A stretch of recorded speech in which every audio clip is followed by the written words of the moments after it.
Hello friends, welcome to Engineers Excellence Classes. I am your teacher Mohit Pant. Power system की last class में हमने introduction of power system पढ़ा था, तो उसमें मैंने आपको पावर सिस्टम का इंट्रोडक्शन समझाया था कि पावर सिस्टम होता क्या है, जनरेशन सिस्टम, ट्रांसमिशन सिस्टम और डिस्ट्रीब्यूशन सिस्टम समझाया था।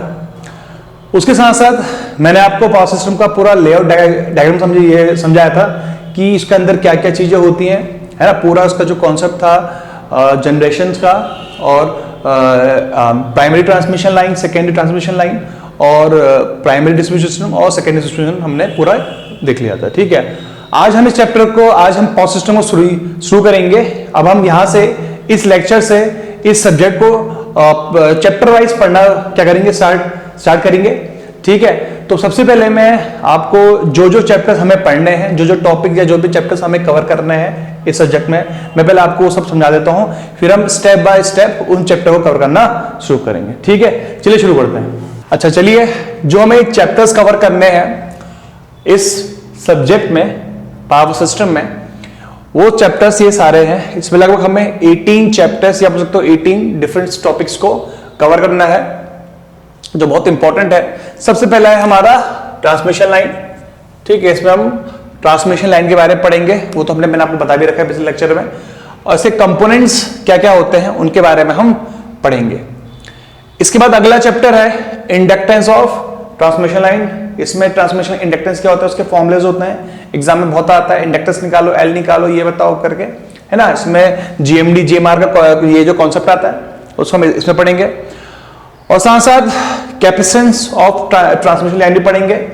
ठीक है, क्योंकि उसमें इंडक्टेंस भी आता है, कैपेसिटेंस भी आता है। तो थर्ड चैप्टर हमारा होगा capacitance of transmission line.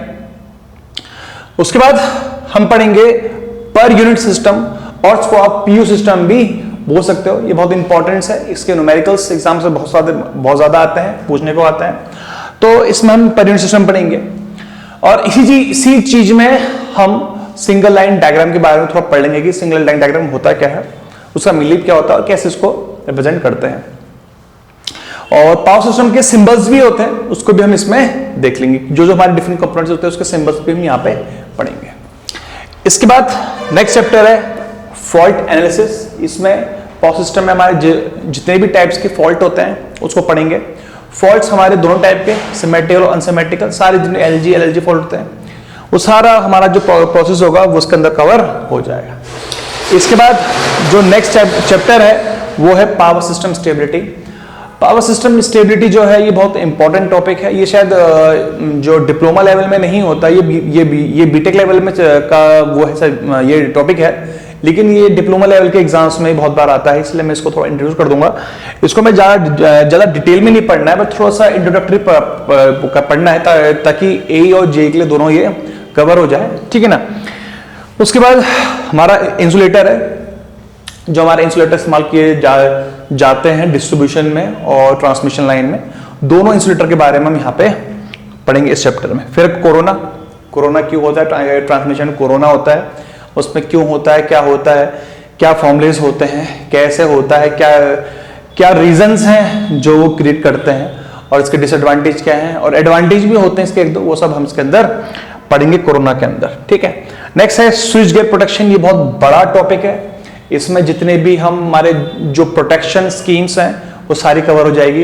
Example हमारा सर्किट ब्रेकर हो गया, और रिलेज हो गया, प्रोटेक्शंस हो गई, बस बार प्रोटेक्शन, ट्रांसफार्मर प्रोटेक्शन, सारी प्रोटेक्शंस आ जाएगी।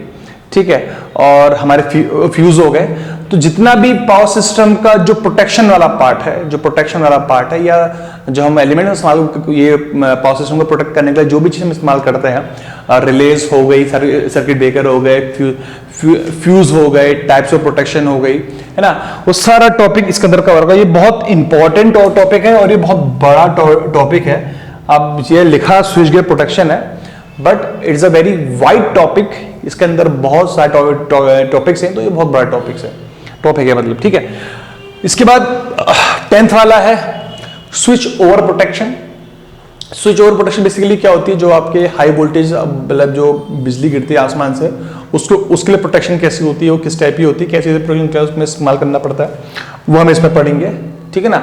उसके बाद हमारी आएगी ग्राउंडिंग। हम कौन कौन सी ग्राउंडिंग इस्तेमाल करते हैं पावर सिस्टम में? न्यूट्रल ग्राउंडिंग, सॉलिड ग्राउंडिंग और arc grounding. Arc grounding, arcing ground का भी कॉन्सेप्ट इसी के अंदर आएगा, क्यों पढ़ते हैं और कैसे इसको हम कंट्रोल कर सकते हैं। Mechanical design of power system, जो भी आप टावर्स का इस्तेमाल करते हो, कंडक्टर का इस्तेमाल करते हो, कंडक्टर कैसे होता है, क्या होता है, AC SR जो होता है, या हम जो टावर इस्तेमाल करते हैं, जो हमारे पोल्स होते हैं, कैसे कैसे होता है, वो सारा जो चैप्टर मतलब जो होगा वो मैकेनिकल डिजाइन के अंदर कवर होगा। उसके बाद हमारा सप्लाई सिस्टम होती है। सप्लाई सिस्टम हमारे दो टाइप की होती है, AC और DC। तो एडवांटेज क्या है और ये डिसएडवांटेज क्या है? एक कॉन्सेप्ट है HVDC का। HVDC लाइन होती है, हाई वोल्टेज DC लाइन। उस कॉन्सेप्ट को भी हम यहाँ पे इंट्रोड्यूस कर लेंगे। HVDC लाइन बेसिकली क्या होती है? आपने ये शायद डिप्लोमा लेवल में बहुत कम पढ़ी, इंट्रोडक्टरी ये पढ़ी होगी, लेकिन ये बीटेक लेवल में या एक एग्जाम में थोड़ा ज्यादा सा कोई ये कॉन्सेप्ट है, तो थोड़ा बहुत इसको इंट्रोडक्टरी पार्ट हम कवर कर लेंगे सप्लाई सिस्टम में, ठीक है। उसके बाद है डिस्ट्रीब्यूशन सिस्टम। डिस्ट्रीब्यूशन सिस्टम मैंने आपको जो पहला वेरी फर्स्ट लेक्चर था जिसमें मैंने आपको इंट्रोडक्शन बताया था, वहां मैंने आपको डिस्ट्रीब्यूशन पूरा समझाया था, प्राइमरी डिस्ट्रीब्यूशन से ये जो सेकेंडरी डिस्ट्रीब्यूशन, उसी का ब्रीफ पूरा पार्ट वो चैप्टर है पूरा, उसके अंदर क्या क्या होते हैं, कैसे कैसे होता है, जो मैंने वहां को समझाया था उसी को मैं थ्योरेटिकली पॉइंट में हर चीज को वाइड करके वहां समझा दूंगा। उसके बाद अंडरग्राउंड केबल्स जो हम इस्तेमाल करते हैं डिस्ट्रीब्यूशन लाइन में, ठीक है ना बेसिकली। और बाहरी कंट्रीज में तो ट्रांसमिशन लाइन भी आपकी अंडरग्राउंड केबल्स में ही होती है, लेकिन हमारे इंडिया में ट्रांसमिशन लाइन जो होती है बेसिकली वो ये जो ओवरहेड लाइंस में होती है, लेकिन कहीं ना कहीं बड़ी बड़ी ये जो मेट्रोपॉलिटन जो हमारी सिटीज होती हैं वहाँ पे जो हमारी डिस्ट्रीब्यूशन लाइन होती है वो अंडरग्राउंड केबल्स होती है। तो अंडरग्राउंड केबल्स के बारे में ये देखेंगे हम, कैसी केबल्स, किस टाइप की केबल्स होती हैं, कौन कौन सी केबल्स होती हैं, क्या होता है उसके अंदर, क्या वोल्टेज होती है, कैसे कैसे चीज़ें होती हैं, वो सब हमारा चैप्टर जो आएगा अंडरग्राउंड केबल्स के अंदर आएगा। बहुत इंपॉर्टेंट है, जो थ्योरेटिकल क्वेश्चन है वो काफ़ी फ्रेम होते हैं। इसके बाद है जनरेटिंग स्टेशन। इसमें जितने भी हमारे स्टेशन है, हाइड्रो पावर प्लांट हो गया, आपका स्टीम पावर प्लांट हो गया, और हाइड्रो पावर प्लांट और स्टीम पावर प्लांट बहुत इंपॉर्टेंट है, इनसे बहुत सारे क्वेश्चन फ्रेम होते हैं। बाकी जो न्यूक्लियर पावर प्लांट है और जो डीजल पावर प्लांट है, न्यूक्लियर पावर प्लांट में हल्का फुल्का आता है, ये क्या होता है, वो क्या होता है, वो क्या, 3-4 क्वेश्चन में होती है।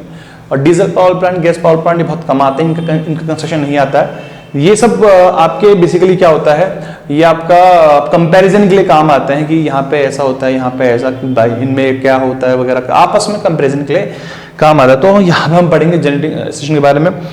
फिर लोड कर्व के बारे में, लोड ड्यूरेशन कर्व होता है, लोड कर्व होता है, उससे हम निकालते हैं कि कितना मेगावाट यूनिट हमारी खर्च हो रही है, फ्लैट कर्व होता है, ये वगैरह बहुत सारे कर्व्स होते हैं, उसको हम यहाँ पे कवर कर लेंगे, ठीक है ना। और लास्ट हमारा टैरिफ होता है। टैरिफ बेसिकली क्या होता है, हमारे जो बिल्स होते हैं, बिल्स जो हम ये पे करते हैं, ब्लॉक रेट टैरिफ हो गया या ई रेट टैरिफ हो गया या डायरेक्ट टैरिफ हो गया, ठीक है। हम जो बिजली का पे कर रहे हैं, जो चार्ज पड़ता है वो कैसे कैसे पड़ता है, आपका टैरिफ कैसे कैसे पड़ता है, वो सारा चैप्टर हमारा यहाँ पे हो जाएगा, ठीक है। तो ये सारा हमें क्या करना है, पूरा इसको कवर करना है। बीच में एक आध टॉपिक ऊपर नीचे होंगे जो मैं आपको बता दूंगा एक्स्ट्रा, लेकिन जो हमारा टॉपिक्स हैं वो यही रहेगा।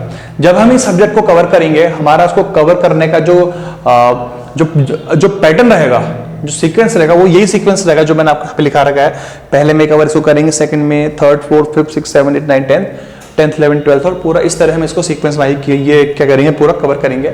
कुछ एडिशनल्स होगा तो मैं आपको इसको बीच में बता दूंगा, ठीक है। आप अगर नोट्स बना रहे हैं या इसको अगर पढ़ रहे हैं कंटिन्यूसली, तो मैं आपसे ये बोलूंगा कि आप इसको जो टॉपिक मैं आपको लिखाऊंगा चैप्टर वाइज, आप उसको बनाते रहिए। कहीं पे ऐसा मत करिए कि कुछ स्किप कर रहे हैं, कुछ कर रहे हैं। तो पैटर्न वाइज बनाएंगे तो आपको कभी कोई दिक्कत नहीं होगी, ठीक है ना। और हो सके तो इसका नोट बना लिए, बिकॉज होता है क्या, जब आप पहले चैप्टर पे हो तो आपको समझ में तो आ जाएगा, लेकिन जब आप लास्ट चैप्टर में आओगे या फिर आप 90 में आओगे तो आप पहले वाला क्या होगा, सारा आपके दिमाग से स्किप हो जाएगा, ठीक है ना। तो आपको पढ़ना है, जितना मैं आपको पढ़ाऊंगा आपको उसको कॉपी में नोट करना है। कहीं पर अगर आपको डाउट आए तो ये कमेंट सेक्शन में आप डाल सकते हैं कि सर ये बता दीजिए, मतलब ये हमारी ये वो है डाउट्स में। मैं नेक्स्ट मतलब जो लेक्चर्स होगा या 1-2 लेक्चर बाद में आपके डाउट्स को कर दूँ क्लियर, ठीक है ना। और आप रिवीजन करना बहुत इंपॉर्टेंट है। जो भी आप पढ़ रहे हैं आप उसका रिवीजन करना बहुत इंपॉर्टेंट है, क्योंकि रिवीजन अगर आपने नहीं किया तो आपने जो पढ़ा है वो दिमाग से निकल गया। आप कोई वीडियो देख रहे हैं या कुछ पढ़ रहे हैं तो आपने उसको कॉपी में नोट किया, आपके लिए वो उस टाइम समझ में आ जाएगा। लेकिन होता क्या है, विद इन अगर आपने 24 घंटे के अंदर उसको दोबारा रिवीजन नहीं किया तो वो जो चीज़ है वो फेड होनी शुरू हो जाती है, वो वीक पड़नी शुरू हो जाती है और धीरे धीरे जो आपने लर्न किया वो भूल जाओगे। ठीक है, तो जैसे अगर आप यहाँ पहले उसमें अगर आप उसको पढ़ लो ये ढंग समझ में आ जाएगा, तो धीरे अगर आपने इसका रिवीजन नहीं किया तो जब तक आप थर्ड में आओगे, आप जब यहाँ पे आओगे तो आपका ये हल्का कम हो जाएगा, आपको ये याद नहीं रहेगा। आप यहाँ पे आओगे तो आप इसको और कम याद रहेगा। जब आप यहाँ पर जाओगे तो लगभग ही आपके दिमाग से सारा क्या हो जाएगा, गायब हो जाएगा। तो फिर आपको दोबारा उतनी मेहनत करनी पड़ेगी सही समझने के लिए। तो उस मेहनत से बचने से अगर आपको बचना है, क्या उतनी मेहनत मुझे ना करनी पड़े, तो बेस्ट तरीका यह है कि आप जब कोई भी चीज पढ़ रहे हो अपने लिए 1 या 2 दिन में एक पैटर्न बनाओ कि मुझे 1 या 2 दिन में जो मैं पढ़ रहा हूं उसका रिवीजन मुझे करना है। इतना दिमाग के अंदर ठानना अगर आपको, अगर आप रिवीजन करते रहोगे तो आप चीजें नहीं भूलोगे। ठीक है ना। बाकी मैं आपको एक स्ट्रेटेजी इसकी भी ये कर दूंगा कि एग्जाम को कैसे कैसे करना है, मैं आपको कभी अपकमिंग लेक्चर में मैं एक पूरा बताऊंगा, लेक्चर बनाऊंगा। लेकिन आपसे मेरे भी एडवाइस यही है कि आप क्या करिए, जो भी सब्जेक्ट आप पढ़ रहे हैं उसका रिवीजन करना बहुत इंपॉर्टेंट। अगर आप रिवीजन नहीं करोगे तो आप भूल जाओगे, आपको डबल मेहनत करनी पड़ती है। ठीक है, तो चलिए आज हमारा पहला जो चैप्टर है ट्रांसमिशन, इसको हम थोड़ा स्टार्ट करते हैं, पढ़ते हैं इसके बारे में। ठीक है, अच्छा अब हम शुरू करते हैं चैप्टर को। चैप्टर 1 है ट्रांसमिशन लाइन। इसमें जो सबसे पहला टॉपिक है वो है components of transmission line. Transmission line के जो कंपोनेंट्स हैं या एलिमेंट्स हैं, अब एलिमेंट बोल सकते हो, एलिमेंट्स ऑफ ट्रांसमिशन लाइन, और कंपोनेंट्स ऑफ ट्रांसमिशन लाइन कौन कौन से होते हैं। तो ट्रांसमिशन लाइन के हमारे पास 4 कंपोनेंट्स हैं, इंडक्टेंस, रेजिस्टेंस, कैपेसिटेंस और कंडक्टेंस। इसको हम डिनोट करते हैं, इंडक्टेंस को डिनोट करते हैं एल से, कैपिटल एल। रेजिस्टेंस को डिनोट करते हैं कैपिटल आर, कैपेसिटेंस को डिनोट करते हैं कैपिटल सी, और कंडक्टेंस डिनोट करते हैं कैपिटल जी। तो inductance, resistance, capacitance and conductance, ये ट्रांसमिशन लाइन के कंपोनेंट्स होते हैं। मतलब क्या है कि ट्रांसमिशन लाइन में, आपकी कोई भी ट्रांसमिशन लाइन है उसमें ये 4 कंपोनेंट का इफेक्ट आता है, ये 4 कंपोनेंट एग्जिस्ट करते हैं।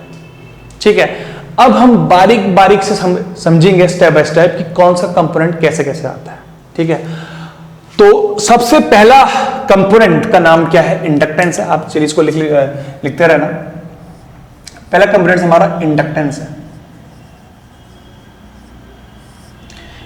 मैंने आपको बेसिक इलेक्ट्रिकल के लेक्चर में इंडक्टर बताया था कि इंडक्टर क्या होता है, इंडक्टर में क्या क्यों इस्तेमाल करते हैं इंडक्टर को, इंडक्टर के अंदर क्या होता है, वो सब मैंने आपको समझाया था। मैंने वहां बताया था कि इंडक्टर में क्या होता है, इंडक्टर एक मैग्नेटिक फील्ड प्रोड्यूस को करता है, और इंडक्टेंस उसकी प्रॉपर्टी को रिप्रेजेंट करता है कि कितना होगा, और वो current, rate of change of current change को भी अपोज करता है। ये भी मैंने आपको वहां बताया था। ठीक है ना, मैंने बेसिक इलेक्ट्रिकल में आपको समझा रखा है कि इंडक्टर्स क्या होता है और इंडक्टर क्या होता है और इंडक्टेंस क्या होता है, मैंने आपको समझा रखा है। अगर आपको नहीं पता तो आप प्लीज बेसिक लेक्चर के उस लेक्चर में जाके आप वहां देख सकते हैं, ऊपर एक आई बटन होगा, वहां जाके इसको आप देख सकते हैं कि इंडक्टर और इंडक्टेंस क्या होता है। ठीक है, अच्छा अब यहाँ पे इंडक्टेंस का कॉन्सेप्ट कैसे आया इसको मैं समझाता हूं। ठीक है, तो हमारे पास देखते हैं ट्रांसमिशन लाइन थी, उसमें 3 लाइन थी। ठीक है, 3 लाइन थी, तीनों लाइन में करंट फ्लो कर रही होती है, करंट फ्लो करती है। ठीक है, तो हमको पता है, ठीक है, जब किसी वायर में अगर करंट फ्लो करती है तो उसके अराउंड क्या बनता है, मैग्नेटिक फील्ड बनता है। फिजिक्स में जब हम फिजिक्स पढ़ते हैं तो वहां पे एक एक्सपेरिमेंट होता है, ऑर्स्टेड एक्सपेरिमेंट होता है। ऑर्स्टेड एक्सपेरिमेंट किया था, उसने ये बताया अगर किसी वायर के अराउंड करंट फ्लो करती है, किसी वायर में अगर करंट फ्लो करती है तो उसके अराउंड क्या बनता है, मैग्नेटिक फील्ड बनता है। ठीक है, तो उसी तरह अगर इस वायर में करंट फ्लो कर रही है तो उसके अराउंड भी क्या बन रहा होगा, मैग्नेटिक फील्ड बन रहा होगा। और इसकी डायरेक्शन हम किससे निकाल सकते हैं, राइट हैंड थंब रूल से। तो अगर मैं करंट फ्लो से जब कर रही है तो उंगलियां बताती हैं मैग्नेटिक फील्ड की डायरेक्शन। तो अगर करंट स्ट्रेट है तो जो मैग्नेटिक फील्ड बनेगा वो कैसे बनता है, मैग्नेटिक फील्ड बनता है आपका सर्कुलर फॉर्म में ऐसे। और ये डायरेक्शन हम निकाल सकते हैं by right hand thumb rule से, हम इसको निकाल सकते हैं। ठीक है, अब जो ये मैग्नेटिक फील्ड आ रहा है इसका मैग्नेटिक फील्ड आप बोल सकते हो, या इसको एक फ्लक्स भी बोल सकते हो, क्योंकि बिकॉज फ्लक्स क्या होता है, magnetic field line passing through an area क्या होता है, हमारा फ्लक्स होता है। तो आप बोल सकते हो कि इस पूरे कंडक्टर के अराउंड कुछ ना कुछ क्या बन रहा होगा, फ्लक्स भी आ रहा होगा। क्या आ रहा होगा, फ्लक्स आ रहा होगा। ठीक है, तो ये जो फ्लक्स आ रहा होगा ये किस पे डिपेंड कर रहा होगा, आपकी करंट पे, है ना, कितनी करंट फ्लो कर रही है फ्लक्स उस पर डिपेंड कर रहा होगा।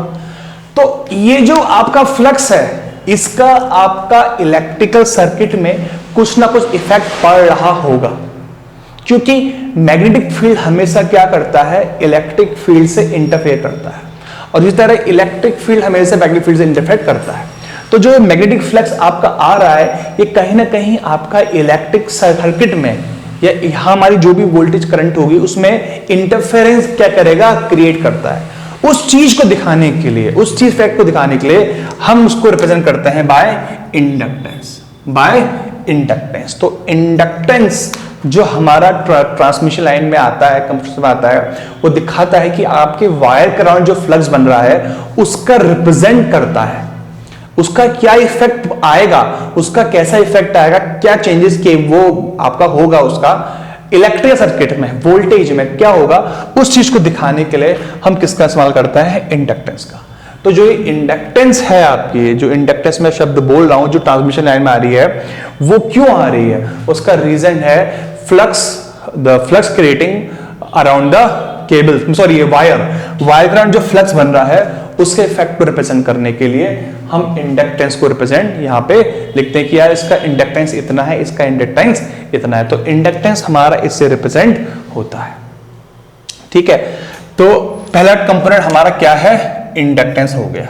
ठीक है, अच्छा, तो पहला इंडक्टेंस आपके क्या रिप्रेजेंट कर रहा है, इंडक्टेंस रिप्रेजेंट कर रहा है फ्लक्स, फ्लक्स अराउंड क्या, अराउंड द वायर, वायर के अराउंड जो फ्लक्स बन रहा है उसके इफेक्ट को कौन प्रेजेंट करता है, हमारा इंडक्टेंस करता है। तो पहला कंपोनेंट्स क्यों आ रहा है, flux around the wire. Exam में क्वेश्चन आता है कि जो है इंडक्टेंस क्या रिप्रेजेंट करता है, फ्लक्स लिंकेज। आप उसको फ्लक्स लिंकेज बोल सकते हो, फ्लक्स बोल लो, बात एक ही है, फ्लक्स लिंकेज बोल सकते हो, फ्लक्स भी बोल सकते हो, दोनों ऑप्शन ठीक है। वायर के अराउंड जो फ्लक्स लिंकेज बन रहा है उसको रिप्रेजेंट करने के लिए हम इंडक्टेंस का इस्तेमाल करते हैं। ठीक है, तो पहला पार्ट हमारा क्लियर हो गया। अगला पार्ट क्या देखते हैं, और यूनिट क्या होगी इसकी, हेनरी। यूनिट क्या होती है, हेनरी। इंडक्शन यूनिट क्या होगी, हेनरी होगी। हाँ, अच्छा, नेक्स्ट क्या है, रेजिस्टेंस है। रेजिस्टेंस भी मैंने आपको बेसिक इलेक्ट्रिकल में रजिस्टर और रेजिस्टेंस समझाया रखा है। ठीक है, अगर आपको रेजिस्टेंस समझना है तो आप बेसिक में ऊपर आई बटन होगा, आप वहां जाके देख सकते हैं कि रेजिस्टर क्या होता है और रेजिस्टेंस क्या होता है। ठीक है, अब यहां बात कर रहे हैं रेजिस्टेंस क्या दिखा रहा है, यहाँ पे मैं आपको बताता हूं। ठीक है, अगेन वायर है, मैं एक वायर ले रहा हूं, कोई दिक्कत नहीं, तीसरी बाकी दोनों लिख रहा हूं। एक वायर है, ठीक है, जो इस वायर है, इस वायर में करंट फ्लो कर रही है, तो इस वायर में क्या होता है, कुछ ना कुछ लॉस भी हो रहा होगा। कोई भी चीज अपने अंदर से अगर इलेक्ट्रिक करंट फ्लो करा रही है तो वो पूरा फ्लो, जैसे मान लीजिए यहां से अगर करंट, जैसे ये सप्लाई साइड है, ये सप्लाई है और ये रिसीविंग साइड है, यहां पे आपका जनरेटर है और यहां पे आपका लोड है। ठीक हो गया ना, यहां क्या है, जनरेटर, और यहां पे क्या है, लोड, और करंट फ्लो कर रही है, इलेक्ट्रिकल जो एनर्जी है वो इस वायर के थ्रू जा रही है। अब मान लेते हैं कि लेट सपोज यहां पे एनर्जी थी 10 जूल, कितनी थी, 10 जूल एनर्जी थी जो कि यहां से जा रही है। यहां आप बोलोगे कितनी पहुंची, यहां पे पूरी 10 जूल नहीं पहुंच सकती। अगर आप आइडियल बोलोगे, अगर आप बोलोगे कि ये लाइन लॉसलेस है, कोई लॉस नहीं हो रहा है, तब तो यहां 10 जूल पहुंच जाएगी। लेकिन कोई भी लाइन ऐसी नहीं होती है कि वो अपने अंदर से सारी एनर्जी को फ्लो करवा दे। कुछ उसके अंदर क्या होता है, लॉस भी होता है। क्या होता है, लॉस भी होता है। तो उस लॉस को रिप्रेजेंट करने के लिए, लॉस कैसे रिप्रेजेंट करते हैं, हीटिंग से। अगर कोई भी किसी भी चीज में अगर हीटिंग हो रही है तो उसमें लॉस हो रहा होगा, क्योंकि जब हीटिंग होती है तो हीटिंग एक एनर्जी का फॉर्म है। इलेक्ट्रिकल एनर्जी आपकी हीट फॉर्म में चेंज हो रही है, और वो हीट कहां चली जा रही है, एटमॉस्फेयर में, वो हमारे काम में नहीं आ रही है। तो कोई भी अगर ऐसी एनर्जी जो हमारे काम में नहीं आ रही है तो वो लॉस हो गया। ठीक है, तो कहीं पे अगर हीटिंग हो रही है किसी चीज में, तो वहां पे हम उस लॉस को रिप्रेजेंट करने के लिए रेजिस्टेंस से रिप्रेजेंट करते हैं। रेजिस्टेंस, रजिस्टर एक लॉस का सिंबल होता है। कहीं पे लॉस हो रहा है, I² R लॉस, मतलब हीटिंग लॉस हो रहा है। समझ में आया ना? तो जो ट्रांसमिशन लाइन है, यहां पे हमारा जो लॉस हो रहा है आई स्क्वायर आर लॉस हो रहा है, आर लॉस होता है, उस लॉस को रिप्रेजेंट करने के लिए हम इस्तेमाल करते हैं रेजिस्टेंस का। Resistance represent the loss in transmission line. I square R loss बोल सकते हो आप, या तो आप सिंपल लॉस बोल सकते हो। एक लॉस का सिंबल है ट्रांसमिशन में, लॉस का सिंबल कौन है? रेजिस्टेंस। आप रेजिस्टेंस, ट्रांसमिशन लाइन का रेजिस्टेंस पता करके आप बता सकते हो कि इसमें ये फलाना लॉस हो रहा है। तो रेजिस्टेंस हम क्यों दिखाते हैं? तो रेजिस्टेंस रिप्रेजेंट करता है loss, loss in transmission in the wire, in the line. Flux around the, मैं वायर लिख रहा हूं, मैं ऊपर लिख रहा हूं फ्लक्स लिंकेज अराउंड दिस, सही लिख रहा हूं, थोड़ा ठीक कर लेता हूं इसको। आप लिख लीजिए ऊपर, ठीक कर लेना एल वाले को, flux linkage in the line, और यहां पे हो गया लॉस इन द लाइन। जो भी आपका ट्रांसमिशन लाइन लॉस हो रहा है उसको रिप्रेजेंट करने के लिए हम रेजिस्टेंस का इस्तेमाल करते हैं। Resistance represent the loss in the line, ठीक है। और उसकी यूनिट कितनी होती है? ओम होती है। इंडक्टेंस यूनिट कितनी होती है? हेनरी, ठीक है। और जिनकी होती है ओम होती है, ठीक हो गया। सेकंड क्या है? कैपेसिटेंस। कैपेसिटेंस भी मैंने आपको समझा रखा है, अगर आपको समझना है कैपेसिटर क्या होता है, मैंने आपको बहुत ब्रीफली समझा रखा है बेसिक इलेक्ट्रिकल में। अगर आपको पढ़ना है क्या समझना कैपेसिटेंस होता क्या है, डिफरेंट टाइप कैपेसिटर क्या होता है, कैपेसिटेंस क्या होता है, ऊपर आई बटन आएगा, आप वहां पे आप क्लिक कीजिए। मैंने बहुत बारीकी से समझा रखा है, टाइप्स क्या होते हैं, वगैरह क्या होते हैं, आप वहां से देख सकते हैं, ठीक है। अब यहाँ पे कैपेसिटेंस क्या रिप्रेजेंट करता है मैं आपको बताता हूँ, ठीक है। अगेन तो कैपेसिटेंस में आते हैं हम। कैपेसिटेंस कैसे फॉर्म होता है उस जानने पहले हम सोचते हैं कैपेसिटेंस क्या था। दो कंडक्टिंग प्लेट थी, दूरी पे थी, और बीच में क्या था? उनके डाइलेक्ट्रिक था। कुछ चार्ज यहां पे था, कुछ चार्ज यहां पे था, मतलब उनके बीच में एक वोल्टेज डिफरेंस था, और बीच में मीडियम आपका डाइलेक्ट्रिक था, ठीक है। तो वो वहां पे क्या फॉर्म हो जाता था? कैपेसिटेंस। और वही चीज आप यहां देखो, ये ट्रांसमिशन लाइन है, ठीक है। यहां कुछ वोल्टेज है, यहां कुछ वोल्टेज है, यहां कुछ वोल्टेज है। अब देखो मैं आपको एक चीज और समझाता हूं। हमारे पास 3 फेज लाइन होती है, जैसे मान लो RYB होती है। हर सिंगल फेज वोल्ट, हर वायर में जो वोल्टेज होती है, अगर हम उसकी RMS वैल्यू निकालेंगे वो सेम होगी। मतलब अगर आप यहां RMS निकालोगे, यहां RMS निकालोगे, यहां RMS निकालोगे, वो तीनों वोल्टेज क्या आएगी? सेम आएगी। अब इसका मतलब ये नहीं कि दोनों के बीच में वोल्टेज डिफरेंस 0 है। तीनों के क्रॉस RMS वोल्टेज सेम है, बट तीनों के क्रॉस जो इंस्टेंटेनियस वोल्टेज होगी वो हर वक्त अलग होगी। अगर मैं बोलूं 3 सेकंड की बात करूं तो 3 सेकंड में यहां जो वोल्टेज होगी, यहां जो वोल्टेज होगी, और यहां जो वोल्टेज होगी, वो तीनों वोल्टेज अलग अलग होंगी। इंस्टेंटेनियस वोल्टेज इन तीनों में अलग अलग होंगी, ठीक है। पीक वैल्यू मतलब इंस्टेंटेनियस मतलब हर सेकंड में तीनों के क्रॉस वोल्टेज डिफरेंस होगी, वोल्टेज एक समान नहीं आएंगी, अलग अलग वोल्टेज आएंगी, तभी वो 3 फेज होता है, ठीक है। तो मतलब आप बोल सकते हो कि इस वायर पे या इस वायर पे किसी भी इंस्टेंट पे, या इस वायर पे, इसी वायर पे, या इस वायर पे, किसी भी दो वायर के बीच में किसी भी इंस्टेंट में जो वोल्टेज होगी वो किसी भी इंस्टेंट में सेम नहीं होगी, वो अलग होगी। मतलब दो वायर के बीच में कुछ ना कुछ पोटेंशियल डिफरेंस होगा। मतलब यहां कुछ चार्ज होंगे और यहां कुछ चार्ज होंगे, कुछ ना कुछ वोल्टेज होगी, और इनके बीच का मीडियम क्या है? आपका एयर है। Air is a dielectric. तो होता क्या है, इनके बीच में एक हाइपोथेटिकल कैपेसिटेंस फॉर्म हो जाता है। एक क्या फॉर्म हो जाता है? कैपेसिटेंस। कैपेसिटेंस एक वायर ये है, एक वायर ये है, बीच में पोटेंशियल डिफरेंस कुछ ना कुछ है, तो क्या बन गया? आपका कैपेसिटर फॉर्म हो जाता है, ठीक है ना। तो यहां पे कैपेसिटर फॉर्म क्यों हुआ? कि दो वायर के बीच में एक वोल्टेज डिफरेंस है, एक पोटेंशियल डिफरेंस है, उस पोटेंशियल डिफरेंस की वजह से एक कैपेसिटेंस फॉर्म क्या हो जाता है? यहां पे आ जाता है। तो कैपेसिटेंस फॉर्म क्यों हुआ? कैपेसिटेंस फॉर्म हुआ voltage difference, voltage difference between the line, voltage difference between the line. और देखो एक वोल्टेज तो एक तो कैपेसिटेंस आपका दो वायर के बीच में फॉर्म हो रहा है, एक कैपेसिटेंस आपका देखिए वायर है और नीचे क्या होता है? आपका ग्राउंड होता है। एक यहां कुछ वोल्टेज है, ग्राउंड में वोल्टेज कितनी है? 0, तो पोटेंशियल डिफरेंस कुछ ना कुछ होगा, बीच में डाइलेक्ट्रिक है आपका, कैपेसिटेंस यहां भी आपका फॉर्म हो जाता है। तो ट्रांसमिशन लाइन में जो कैपेसिटेंस फॉर्म हो रहा है वो वोल्टेज डिफरेंस की वजह से फॉर्म हो रहा है। एक फॉर्म होता है लाइन के बीच के पोटेंशियल डिफरेंस के बीच में, और दूसरा होता है अर्थ और लाइन के बीच डिफरेंस के बेस में, ठीक है ना। तो इस तरीके से हमारा कैपेसिटेंस क्या हो जाता है, फॉर्म होता है। तो ये कैपेसिटेंस हमारा voltage difference between the line हमारा हो गया। उसकी यूनिट क्या होती है, कैपेसिटेंस यूनिट होती है हमारी फेरेड होती है। क्या होती है, फेरेड होती है। तो यूनिट ऑफ कैपेसिटर इज, ठीक है। चलिए आगे बढ़ते। तो हमने इंडक्टेंस पढ़ लिया, रेजिस्टेंस पढ़ लिया, कैपेसिटेंस पढ़ लिया। अब पढ़ना है हमें कंडक्टेंस। कंडक्टेंस ट्रांसमिशन लाइन में क्यों होता है, क्या होता है, ये हम यहां पे पढ़ते हैं। पहले तो कंडक्टेंस होता है रेजिस्टेंस का उल्टा। क्या होता है, रेजिस्टेंस का उल्टा। अब आप होता क्या कि कंडक्टेंस शब्द क्यों आता है, बेसिकली जब आपके रेजिस्टेंस पैरेलल में होते हैं ना, तो आप उनको पैरेलल में अलग तरीके से फॉर्म 1/r करके वो कर दो, जोड़ दो।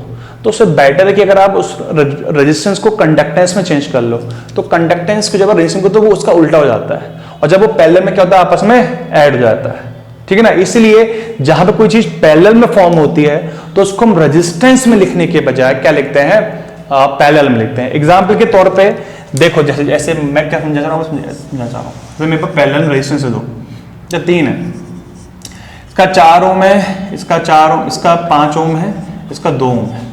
अब रेजिस्टेंस जब आप इसको पैरेलल फॉर्म में लिखोगे, जोड़ इक्विवेलेंट निकालोगे तो कितना आएगा, 1/r1 + 1/r2 + 1/r3 तो लंबा आ जाएगा। इससे बेटर है आपको ऐड करना, तो आप कंडक्टेंस का सभी कंडक्टेंस निकाल लो, कंडक्टेंस इनका उल्टा हो जाएगा, 0.25, 0.2, 0.5।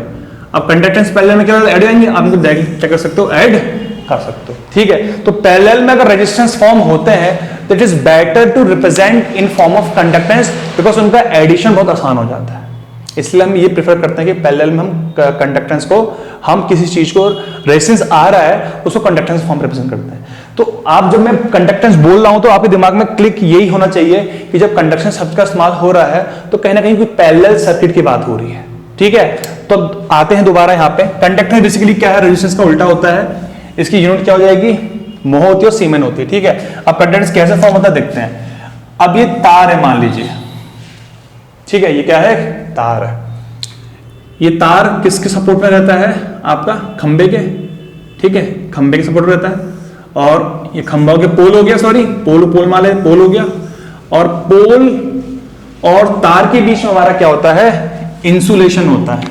क्या होता है, इंसुलेशन होता है।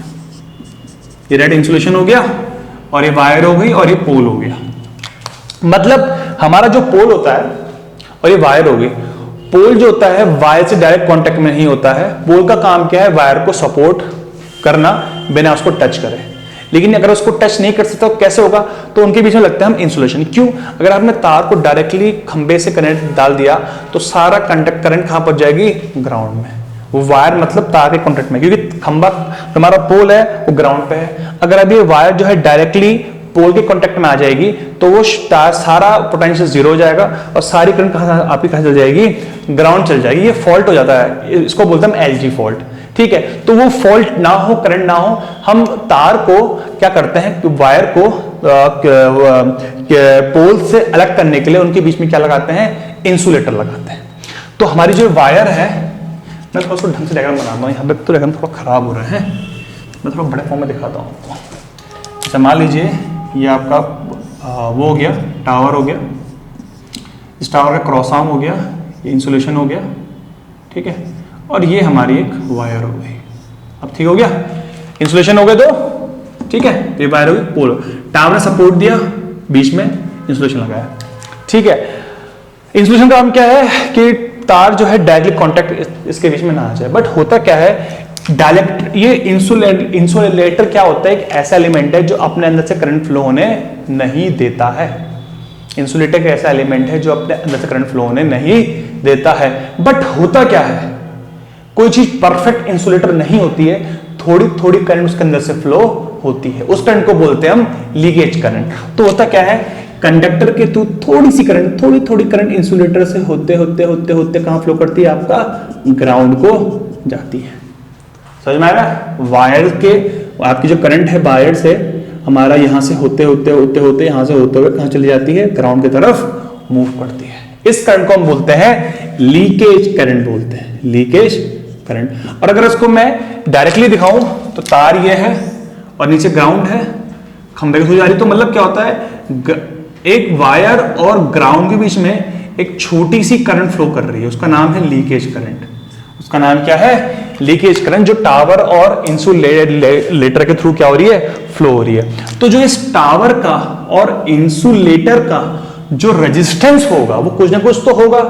वो चीज पैरेलल में है तो उसको रेजिस्टेंस में ना लिखते हुए मैं उसको किस में लिखता हूं? उसको मैं लिखता हूं कंडक्टेंस के फॉर्म में। क्या लिखूंगा? कंडक्टेंस। ठीक है, क्या लिखूंगा? कंडक्टेंस के फॉर्म में। तो मैं बोलूंगा कि यहां पे एक लीकेज करंट है, उस लीकेज करंट के इफेक्ट को दिखाने के लिए मैंने क्या रिप्रेजेंट किया? यहां पे कंडक्टेंस। और वो कंडक्टेंस किसका है? ये यहां से इंसुलेटर का और ये पूरे टावर का। तो यहां पे जो हम कंडक्टेंस रिप्रेजेंट कर रहे हैं वो कहीं ना कहीं लीकेज करंट को रिप्रेजेंट कर रहे हैं। और वो लीकेज करंट किसके थ्रू फ्लो हो रही है? आपका इंसुलेटर और टावर के थ्रू। ठीक है, तो यहां पे मैं लिख रहा हूं कि कंडक्टेंस क्यों आ रहा है? Because of leakage current. Leakage current through via क्या? इंसुलेटर एंड टावर और वी कैन से पोल। ठीक है, तो इस चीज को रिप्रेजेंट करने के लिए हम किसका इस्तेमाल करते हैं? कंडक्टर। और कंडक्टेंस की यूनिट क्या होती है? आपको बताया कि मैंने बताई थी, मोह। क्या होती है? मोह होती है। मोह मतलब ओम का उल्टा। और वी कैन से सीमेन। क्या होती है? सीमेन होती है। ठीक है, तो ये हो गए हमारे 3 कंपोनेंट ट्रांसमिशन लाइन के। तो पहला कंपोनेंट क्या है? इंडक्टेंस है। क्यों आता है?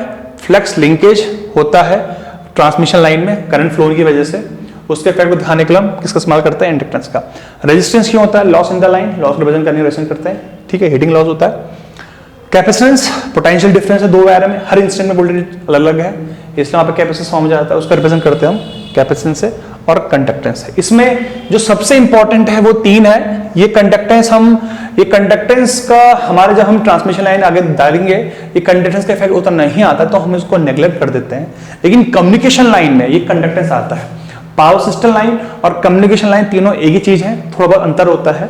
ठीक है ना, तो वहां अगर आप पढ़ोगे कम्युनिकेशन लाइन में चारों चीजें आती हैं, बट हमारे यहाँ ट्रांसमिशन लाइन में ये पढ़ते चारों हैं, लेकिन इफेक्ट सिर्फ हम 3 का ही देखते हैं यहाँ पे। ठीक है, तो ये 4 कंपोनेंट है इसमें।